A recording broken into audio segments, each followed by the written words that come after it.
Hey everyone, welcome back. Today I want to break down a major headline that's dominating global news, the latest ceasefire proposal between Israel and Hamas as the war in Gaza continues. Let's unpack what's happening, why it matters, and what might come next. So here's the situation. The war in Gaza started in October 2023 after Hamas militants attacked southern Israel, killing civilians and taking more than 200 hostages. That attack triggered a massive military response from Israel, leading to a devastating conflict that's still ongoing today. The humanitarian toll has been immense. Tens of thousands of Palestinians have been killed, and much of Gaza has been left in ruins. Fast forward to now.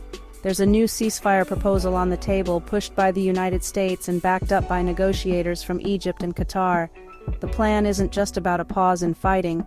It's also about freeing Israeli hostages held by Hamas and releasing Palestinians detained in Israeli prisons. Here's how the proposal would work, step by step. First, there would be a 6-week ceasefire where fighting stops.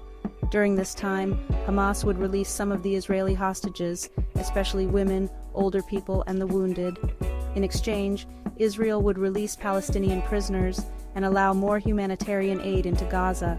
The second phase would be a permanent end to hostilities and the complete withdrawal of Israeli troops from Gaza.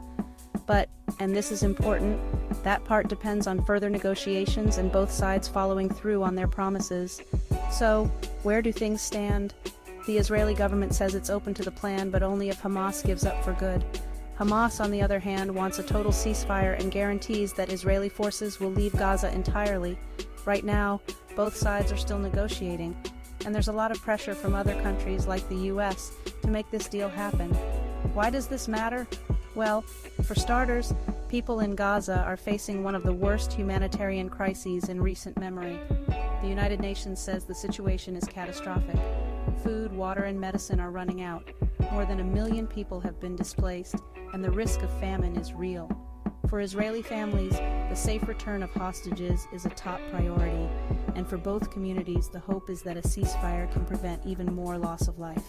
But it's complicated. Trust is low. Both sides have their own demands, and past ceasefires have fallen apart before.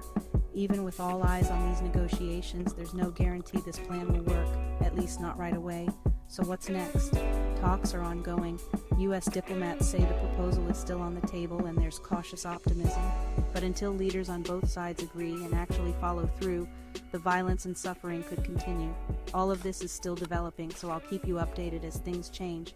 If you want to understand the latest in global news, don't forget to subscribe and hit the bell so you never miss a story. Thanks for watching, and take care of yourself and each other.